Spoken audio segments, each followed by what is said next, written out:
আজ আমি এই ড্রামার লাস্ট পার্ট এক্সপ্লেইন করব। তোমরা আজকের এপিসোড শুরু করা যাক। এপিসোডের শুরুতেই দেখি চিং হুয়ান পরদিন তার মন্ত্রীদের সঙ্গে সভায় বসে আলোচনা করছিল বাইজির ব্যাপারে শোনার পরে তারা সবাই দ্বিমত জানায়। তারা সবাই বলে এটা যদি করা হয় তাহলে বাইজি সুযোগ পেয়ে যাবে, এমনকি তার সঙ্গে সঙ্গে এই রাজ্যটাও বিপদে পড়ে যাবে। এটা শুনেও চিং হুয়ান মন্ত্রীদেরও বিশ্বাস করে না এবং সে বাইজির উপরে বিশ্বাস রাখে। সে বলে আমার বিশ্বাস বাইজি এমনটা কখনোই করবে না, সে আমাদের আর্মিদেরকে ব্যবহার করবে এবং তার রাজ্য জিতে আসবে। কিন্তু তার মন্ত্রীরা বলছিল সে যেন এই কাজটা না করে, তাহলে তার জীবনের সবচেয়ে বড় ভুল হবে এটা। একজন মন্ত্রী তো তার বিরোধিতা করতে গিয়ে আত্মহত্যা করতে যাচ্ছিল, তখনই সেখানে বাইজি চলে আসে আর তাদের সবাইকে প্রমিস করে বলে এবং তাদের সৈনিকদের পরিচালনা করার সেই সিল চায়, এতে করে সে তার রাজ্য জিততে পারবে। সে তার রাজ্য এজন্যই জিততে চায় যেন সে তার বাবা মায়ের মৃত্যুর প্রতিশোধ নিতে পারে। এরপরে সে আবারও ফিরে আসবে। যদি রানী চায় তাহলে সে তাকে তার রাজ্যটাও উপহার হিসেবে দিয়ে দেবে। কিন্তু রানীর তার উপরে বিশ্বাস ছিল, সে তার রাজ্য বিনিময়ে চায় না, সে শুধু চায় সে যেন তার প্রতিশোধ নিয়ে পুনরায় এখানে ফিরে আসে আর এরপরে তারা দুজন বিয়ে করবে। পরদিন সকালে রানী তার কথা মতো সৈনিকদের সমস্ত পাওয়ার বাইজিকে দিয়ে দেয়। এরপর সে তাকে বিদায় জানায়। বাইজি যাওয়ার আগে সে তার হাত টেনে ধরে বলে, তুমি কি আমাকে কিছু বলতে চাও না? ফিরে আসার পরে এবার সত্যি তুমি আমাকে বিয়ে করবে তো? তখন বাইজি তাকে জড়িয়ে ধরে বলে, আমি শীঘ্রই ফিরে আসবো, তুমি বিয়ের প্রস্তুতি নাও। এটা বলে সে তাকে ছেড়ে চলে যেতে থাকে। চিং হুয়ান অনেক কষ্ট ভরা চোখে তাকে বিদায় দেয় আর বাইজির চোখে মুখে শুধুমাত্র প্রতিশোধের আশা ছিল। এরপরে বেশ অনেক দিন পার হয়ে যায়। চিং হুয়ান তার বিয়ের পোশাক নিজে অনেক শখ করে হাতে বোনে। সেদিন রাতে তার একদম ঘুম আসছিল না, সে শুধু বাইজির কথাই ভাবছিল আর তার বিয়ে নিয়ে স্বপ্ন দেখছিল। কিছুক্ষণ পরেই সেখানে একজন সৈনিক এসে বাইজির চিঠি দেয়। বাইজির চিঠি পেয়ে সে অনেক খুশি হয়ে পড়তে শুরু করে। বাইজি তাকে জানায় তার রাজ্যে পৌঁছানোর পরে মাত্র 3 দিনের মধ্যেই সে তার রাজ্য জয় করে ফেলেছে। থার্ড প্রিন্সকে সে মেরে ফেলেছে এবং তার প্রতিশোধ নিয়েছে। একই সাথে তাদের রাজ্যের ছোট ছোট রাজ্যগুলোও সে জয় করে নিয়েছে। এখন তার আর মাত্র একটা কাজ বাকি, সেটা শেষ হলেই সে তার কাছে ফিরে আসবে এবং তাকে বিয়ে করে নেবে। এটা জানার পরে তো রানী ভীষণ খুশি হয়ে যায়। সে চিৎকার করে বলতে থাকে, বাইজি থার্ড প্রিন্সকে মেরে ফেলেছে, সে দ্রুতই আমার কাছে ফিরে আসবে আর আমাকে বিয়ে করবে। এটা শুনে তারা সবাই তাকে কংগ্রাচুলেশনস জানায়। সেদিন রাতে তার একদমই ঘুম আসছিল না, সে শুধু ব্রিজের উপরে দাঁড়িয়েছিল আর বাইজিকে মিস করছিল। পরদিন সকালে উঠে সে অনেক সুন্দর করে রেডি হয়ে নেয়, কারণ আজকে বাইজি ফিরে আসবে। তাকে রিসিভ করার জন্য সে যাচ্ছিল। তার চোখে মুখে প্রচন্ড আনন্দ আর খুশির ছাপ। সে দৌড়ে বাইজির সঙ্গে দেখা করতে যায়। অন্য কারোর অপেক্ষা সে করে না, সে একা একাই সেইখানে চলে যায়। বাইজিও ফিরে এসেছিল। বাইজিকে দেখা মাত্রই যেন তার প্রাণে প্রাণ ফিরে এসেছে। তার হৃদয় এতটা উৎফুল্ল হয়ে ওঠে যে সে তার কান্না আটকে রাখতে পারে না। তারা দুজনই একে অন্যকে দেখে ভীষণ খুশি হয়ে যায় আর দৌড়ে এসে জড়িয়ে ধরে। বাইজি তাকে জিজ্ঞাসা করে, তুমি কি তোমার বিয়ের ড্রেস রেডি করেছো? চিং হুয়ান বলে, সবকিছু রেডি, আমি শুধুমাত্র তোমার আসার অপেক্ষা করছিলাম। তখন সে তাকে কিস করে দেয় আর কিছুক্ষণের মধ্যেই চিং হুয়ান বুঝে যায় বাইজি তাকে ধোঁকা দিয়েছে। বাইজি তার গলায় তরোয়াল ধরে এবং তাকে বলে, আজকে শেষবারের মতো আমি তোমাকে মিথ্যে কথা বলছি, এরপরে আমি আর তোমাকে কখনো মিথ্যে কথা বলবো না। এরপর থেকে আমরা দুজন সারা জীবন একসঙ্গে থাকবো। চিং হুয়ান তাকে বলে, তুমি আমাকে ধোঁকা দিলে, আমি তোমাকে এত বিশ্বাস করেছিলাম। বাইজি বলে, অনেক আগে থেকে লিং এবং শেং রাজ্য একে অন্যের শত্রু ছিল, তাহলে তুমি এটা কেন ভাবনি যে এখানে একটা টুইস্ট হতে পারে? তুমিও তো অনেক আগে আমাকে মিথ্যে বলেছিলে, তাই নয় কি? চিং হুয়ান তখন কান্না করতে করতে বলে, আমি তো তোমাকে মিথ্যে বলেছিলাম থার্ড প্রিন্সকে নিয়ে, তাই বলে আমার ভালোবাসা তো মিথ্যে ছিল না। তখন বাইজি বলে, এটাই তো সুযোগ নিয়েছি আমি। চিং হুয়ান বলে, তাহলে জেলে তো তোমাকে আমি মেরে ফেলতে চেয়েছিলাম, সেই সময় কি তোমার একবারও মনে হয়নি আমি তোমাকে মেরে ফেলবো? বাইজি বলে, বড় পদক্ষেপ নিতে হলে তো কিছুটা লাইফের রিস্ক নিতেই হবে। সেই সময় আমি আমার জীবনের রিস্ক নিয়ে এই কাজ করেছিলাম, সে কারণেই তোমার বিশ্বাস আমি জিততে পেরেছি আর আজকে তোমার আর্মিগুলোও আমি নিয়ে গিয়েছি। তবে সবশেষে আমি এটুকুই বলতে চাই যে আমিও তোমাকে ভালোবাসি। সেই ভালোবাসাটা কখন সৃষ্টি হয়েছে আমি জানি না, তবে আমি তোমাকে ভালোবাসি। তাই এত সবকিছুর পরেও আমি তোমার কাছে ফিরে এসেছি। আমি তোমাকে বিয়ে করে আমার রানী বানাতে চাই। তুমি শেং রাজ্যের রানী হও অথবা লিন রাজ্যের, দুইটা তো একই ব্যাপার। এটা শুনে সে প্রচন্ড রেগে যায় আর তার হাত থেকে তরোয়াল কেড়ে নিয়ে তার গলায় তরোয়াল ধরে আর তাকে বলে, এর মধ্যে কি কোনো পার্থক্যই তোমার মনে হচ্ছে না? এবার বুঝতে পেরেছো পার্থক্যটা কোথায়? তখনই সেখানে তাদের রাজ্যের একজন এসে রানীকে জানায়, বাইজির রাজ্যের সব সৈনিকেরা তাদের রাজ্যের সবাইকে ঘিরে নিয়েছে। তাদের রাজ্য তাদের হাত থেকে হাতছাড়া হয়ে গিয়েছে, তারা সবাই বিপদে পড়ে গিয়েছে। এই রাজ্য এখন আর তাদের নেই। এটা শুনে চিং হুয়ান একদম ভেঙে পড়ে। তখন বাইজি তাকে বুঝিয়ে বলে, যদি সে তাকে বিয়ে করে তাহলে দুইটা রাজ্য এক হয়ে যাবে, কেউই কোনো কষ্ট পাবে না, রাজ্যের সবাইকে সে ভালো রাখবে। তখন চিং হুয়ান কান্না করতে করতে বলে, এবার আমি বুঝতে পেরেছি, শুরু থেকেই সবকিছুই তোমার প্ল্যানের অংশ ছিল। আমাকে ভালোবাসা থেকে শুরু করে আমি যখন তোমাকে তোমার রাজ্যে পাঠিয়ে দিচ্ছিলাম, থার্ড প্রিন্সকে নিয়ে যে কথাগুলো আমার কানে এসেছিল সেই সবকিছুই ছিল তোমার সাজানো প্ল্যান। কিন্তু বাইজি স্বীকার করে না যে থার্ড প্রিন্সের বিষয়টি তার সাজানো প্ল্যান। সে তাকে বলে, তুমি শেষবারের মতো আরেকবার আমাকে ভরসা করো। তখন রানী তাকে বলে, তোমাকে ভরসা করার প্রয়োজন আর নেই, তুমি শুধু আমাকে প্রমিস করো যে আমার রাজ্যের সকল মানুষকে তুমি ভালো রাখবে, তাদের কাউকে কোনো কষ্ট দেবে না। তখন সে তাকে প্রমিস করে। সে বলে, তুমি যদি আমাকে বিয়ে করো তাহলে আমি তোমার রাজ্যের গুরুত্বপূর্ণ ব্যক্তিদের ওই একই পদে রেখে দেবো। তখন চিং হুয়ান তাকে বলে, রাজার এই দয়ের কারণে রাজাকে অনেক ধন্যবাদ। এটা বলেই সে ওখানে জ্ঞান হারিয়ে পড়ে যায়। পরদিন সকালে চিং হুয়ানকে বিয়ের জন্য তার সার্ভেন্ট সাজিয়ে দিচ্ছিল। তার সার্ভেন্ট কান্না করছিল। তার সার্ভেন্ট বলছিল, সেই দিন রাজামশাইয়ের ফিরে আসার খুশিতে আপনি কতটা খুশি ছিলেন, এমনকি আপনার বিয়ের পোশাকও আপনি নিজে হাতে সেলাই করেছিলেন। ছিলেন, কিন্তু আজকে এটা কি হয়ে গেল আমার রানী? এটা শুনে চিংহুয়ান তাকে বকা দিয়ে বলে, এখন মনে রাখতে হবে যে এটা শেং রাজ্য নেই, তুমি আমাকে রানী বলতে পারো না, তাই এখানে তোমাকে বুঝে শুনে কথা বলতে হবে। এর কিছুক্ষণ পরেই সে রাজসভায় উপস্থিত হয়। তার এবং রাজার বিয়ে হয়ে যায়। সে রাজার কাছে গিয়ে দাঁড়ায়। রাজা তাকে দেখে অনেক খুশি হয়ে যায়।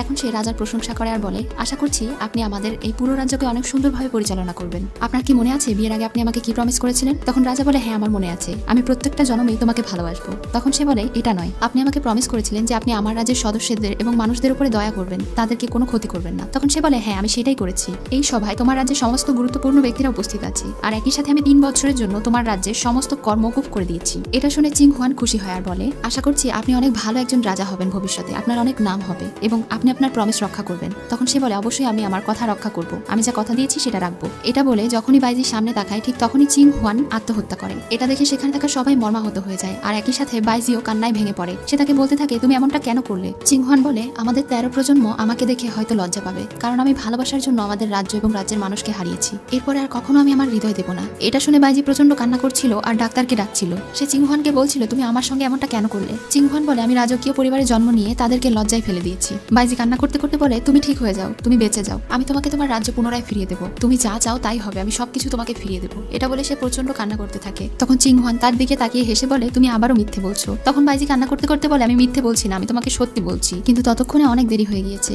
চিংহুয়ান সেখানেই মারা যায়। বাইজি তাকে ধরে প্রচন্ড কান্না করতে শুরু করে। তার মৃত্যুতে সে এত বেশি কষ্ট পায় যে রাতারাতি তার চুলের রং সাদা হয়ে যায়। সে অজানা একটা রোগে আক্রান্ত হয়ে যায়। এরপরে সে মাত্র 1 বছর বেঁচে ছিল, আর এই 1 বছর চিংহুয়ানকে সে প্রচন্ড মিস করেছে। তার জন্য সে প্রচন্ড পাগনামো করেছে। আর 1 বছরের মধ্যেই সে মারা যায়, এবং মারা যাওয়ার আগে সে 3rd প্রিন্সের হাতে তার রাজ্যের দায়িত্ব দিয়ে যায়। এভাবেই তাদের এই জন্মের কাহিনীও শেষ হয়ে যায়, আর ফুলপরির আরেকটা পাপড়ি খসে যায়। বাকি ছিল শুধুমাত্র একটা পাপড়ি। এটা দেখে মিং বলে ওঠে, এখন সময় হয়ে গিয়েছে আমার বন্ধুর ফিরে আসার। কিছুক্ষণের মধ্যেই বাইজি সেখানে ফিরে আসে। ফিরে আসার পরে তার দুঃখে মনটা একদম ভারী হয়েছিল। সে বারবার শুধু চিংহুয়ানকে মিস করে যাচ্ছিল, আর ভাবছিল কেন চিংহুয়ান তার সঙ্গে পৃথিবীতে গিয়ে এত কষ্ট করলো। সে মিংকে জিজ্ঞাসা করে, চিংহুয়ান কোথায়? আর আমার তো পৃথিবীতে গিয়ে 3টা জন্ম পার করার কথা ছিল, তাহলে আমি মাত্র 2টা জন্ম নিয়ে ফিরে এলাম কেন? তখন তার বন্ধু তাকে বলে, চলুন আমার সঙ্গে, আমি দেখাচ্ছি। সে চিংহুয়ানের ফুলের গাছ দেখিয়ে তাকে বলে, এই হলো চিংহুয়ান। তখন রাজা তাকে জিজ্ঞাসা করে, তার 2টা পাপড়ি পড়ে গেছে কেন? তখন সে বলে, তার 2টা পাপড়ি ঝরে গিয়েছে কারণ সে আপনার সঙ্গে 2টা লাইফ স্পেন্ড করেছে, আপনার সঙ্গে সেই কষ্টগুলো অনুভব করেছে। আপনার এখনো আরো একটা জীবনে কষ্ট অনুভব করা বাকি। এখন আপনি চাইলে নিজে হাতে তার সেই পাপড়ি ছিঁড়ে সেখানে না গিয়েই আপনার এক্সপিরিয়েন্স পূর্ণ করতে পারেন, আর আপনি পুরো ব্রহ্মাণ্ডের রাজা হয়ে যেতে পারেন। তার মানে পুরো ব্রহ্মাণ্ডের রাজা হতে হলে এখন তার চিংহুয়ানকে মেরে ফেলতে হবে। এটা ভেবেই সে হেসে ফেলে আর বলে, এটা কখনোই হবে না, তুমি আমাকে বলছো তাকে আমি নিজে হাতে মেরে ফেলবো? এখন সে তাকে বাঁচাতে শুরু করে। মিং তাকে বাধা দিতে এলে সে মিংকে স্টপ করে দেয়, আর সে বলে, আমি এই পুরো ব্রহ্মাণ্ডের রাজা হতে চাই না, আমি চাই তার সঙ্গে সারা জীবন থাকতে, আমার ভালোবাসার মানুষের সঙ্গে। এটা বলে সে তার সমস্ত পাপড়িগুলো একত্র করে তাকে আবারও আগের মতো করে দেয়, কিন্তু তবুও চিংহুয়ান জেগে ওঠে না। এটা দেখে সে মিংকে জিজ্ঞাসা করে, সে জেগে উঠলো না কেন? তখন সে বলে, কারণ সে এখনো অনেক দুর্বল আছে। এখন সে চিংহুয়ানের গাছ তুলে নিয়ে গিয়ে সেই জায়গায় রেখে দেয় যেখানে চিংহুয়ান প্রথম জন্ম নিয়েছিল। সেখানে রেখে সে তার উপরে মেঘের বৃষ্টি বর্ষণ শুরু করে আর কিছু শক্তি দিতে শুরু করে। এটা করে সে ওখানে থেকে চলে যায়। মিং দূর থেকে এসব কিছু দেখছিল আর বলছিল, এটাই হয়তো তার ভাগ্যে আছে।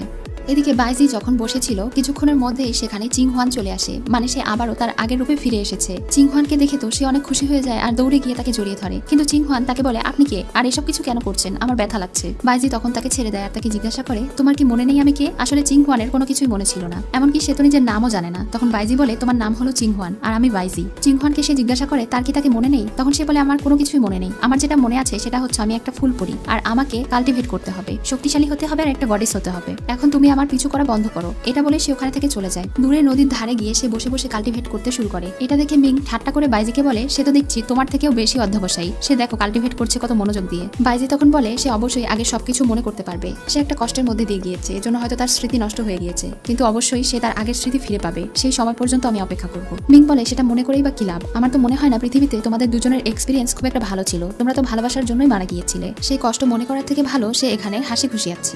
এটা শুনে বাইজি সেখানে থেকে চলে যায়। এখন মিং গিয়ে তার সঙ্গে একা কথা বলতে শুরু করে আর তাকে বলে, তুমি বাইজিকে পাত্তা কেন দিচ্ছ না? সে তো তোমার প্রতি অনেক বেশি দয়াশীল। তোমার কি মনে হয় না সে দেখতে অনেক হ্যান্ডসাম আর তার নামটা অনেক সুন্দর? আসলে এই সবকিছু চিংহুয়ান প্রথম দেখাতে তাকে বলেছিল, কিন্তু চিংহুয়ান অনেকক্ষণ ভেবে বলে, হ্যাঁ সে হ্যান্ডসাম তো বটে, তবে সে আমার থেকে 1000 বছর বয়সের বড়, আর আমার বয়স মাত্র 300 বছর। আমি শুনেছি সে নাকি এই পুরো বিশ্বের রাজা হওয়া থেকে শুধুমাত্র 1 স্টেপ দূরে আছে। সে তাহলে কেন প্র্যাকটিস করছে না, কাল্টিভেট করছে না? আমার এরকম ধরনের ছেলে একদমই পছন্দ না। এটা শুনে মিং হেসে বলে, বাইজি তুমি আসলে এটাই ডিজার্ভ করো। চিংহুয়ান বলে, আসলে আমার এত বুড়ো ছেলে পছন্দ না, সে আমার থেকে অনেক অনেক বড় আর সে শুধুমাত্র আমার পিছে পিছে ঘুরঘুর করে। আমার মধ্যে কি এমন আছে? আমি তো সামান্য একটা পরী আর আমি দেখতেও অতটা সুন্দর না, তাই আমার সামনে বাইজির এত কথা বলবেন না। এটা বলে সে ওখানে থেকে চলে যায়, কিন্তু আবারও বাইজি তার সামনে চলে আসে। সে তার জন্য ফল নিয়ে এসেছিল আর তাকে বলছিল এটা খেলে তার একটু ভালো লাগবে, কিন্তু সে তার কোনো কথাই শোনে না। সে বলে আমি তোমার দাও কিচ্ছু খাবো না আর আমার পিছু করা বন্ধ করো। আমি এখন আকাশের উপরে যাবো বজ্রপাতের সঙ্গে লড়াই করতে আর আমার শক্তি বৃদ্ধি করতে। এটা বলে সে ওখানে থেকে চলে যায়। আর আকাশে প্রচুর বজ্রপাত দেখে সে ভাবছিল এতক্ষণ আমি অনেক শক্তি অর্জন করেছি, এবার সময় এসেছে আকাশে গিয়ে পুনরায় কাল্টিভেটটা আরো বাড়ানোর। এটা ভেবে সে আবারও আকাশে চলে যায় আর ঠিক আগের মতোই বজ্রপাতের মোকাবেলা করতে করতে অনেক বেশি ক্লান্ত হয়ে যায়। তখন একটা বজ্রপাত তার কপালে এসে লাগে আর তার আগের জন্মের সবকিছু মনে পড়ে যায়। কিভাবে এর আগের 2 জীবনে তারা দুজন একে অন্যকে ভালোবেসেছিল